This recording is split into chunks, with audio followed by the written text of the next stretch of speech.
ایک دفعہ کا ذکر ہے کہ دور دراز ایک محل میں 3 شہزادیاں اپنے والد کے ساتھ رہتی تھیں، جن میں سے سب سے بڑی بیٹی کا نام پروین تھا اور بیچ والی بیٹی کا نام نسرین تھا، اور ایسے ہی سب سے چھوٹی کا نام تھا عالیہ۔ یہ تینوں بہنیں بے حد حسین اور خوبصورت ہونے کے ساتھ ساتھ ذہین بھی تھیں، مگر ان میں سے ہر ایک کی عادت ایک دوسرے سے مختلف تھی۔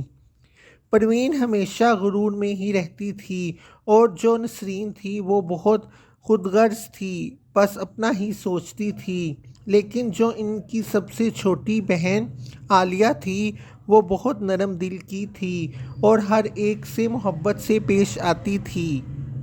ایک دن ان تینوں بیٹیوں کے والد بادشاہ نے اعلان کیا کہ جو میری بیٹی سب سے زیادہ رحم دل اور دانشمند ہوگی اور عوام کی ترقی اور ان کے فائدے کا خیال رکھے گی، میں اس کو محل کا بادشاہ بنا دوں گا۔ یہ سن کر تینوں بہنیں بہت خوش ہوئیں،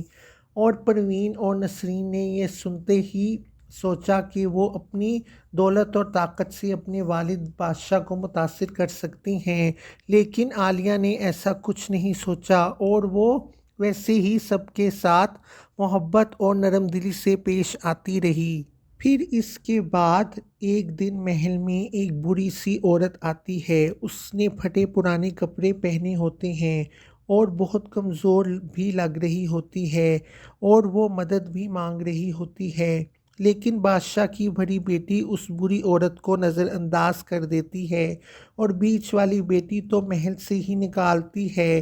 اور جو چھوٹی بیٹی ہوتی ہے وہ اس بری عورت کے ساتھ بہت اچھا کرتی ہے، اس کو کھانے کو بھی دیتی ہے، اسے رہنے کے لیے بھی محل میں جگہ دیتی ہے۔ رات کو وہی بری عورت ایک حسین سی پری میں اچانک سے تبدیل ہو جاتی ہے، اور اس نے بہت ہی حسین سا لباس پہنا ہوتا ہے، اور وہ مسکراتے ہوئے کہتی ہے کہ میں ایک جادوئی پری ہوں اور میں تمہیں آزمانے کے لیے آئی تھی۔ تمہاری مہربانی اور محبت نے مجھے بہت متاثر کیا ہے، اس لیے میں تمہیں ایک انعام دینا چاہتی ہوں،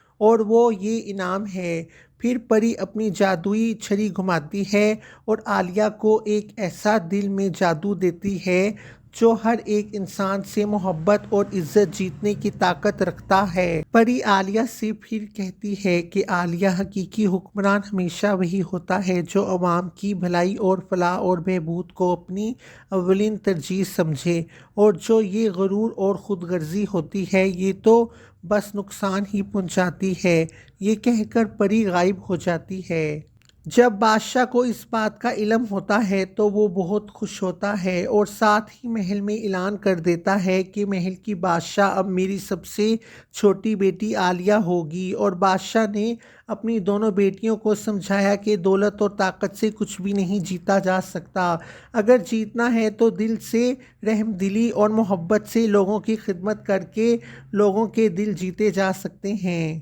یہ سن کر بادشاہ کی دونوں بیٹیوں کو اپنی غلطی کا بہت احساس ہوا، اور انہوں نے دل سے عالیہ سے معافی بھی مانگی اور وعدہ کیا کہ وہ بھی اپنی زندگی میں محبت اور ہمدردی کو اپنائیں گی۔ پھر وقت گزرتا گیا اور عالیہ کی حکمرانی میں خوشحالی اور امن کا دور رہا۔ وہ نہ صرف عظیم حکمران بنی بلکہ اپنی بہنوں کو بھی ایک بہتر انسان ہی بننے کو کہتی۔ پھر یوں ان کی بادشاہت میں محبت، انصاف اور بھائی چارے کی فضا ہمیشہ قائم رہی۔ یہ کہانی ہمیں یہ سکھاتی ہے کہ غرور اور خود غرضی سے کچھ بھی نہیں حاصل ہوتا، بلکہ محبت، رحم دلی اور دوسروں کی مدد کرنے سے حقیقی کامیابی حاصل ہوتی ہے۔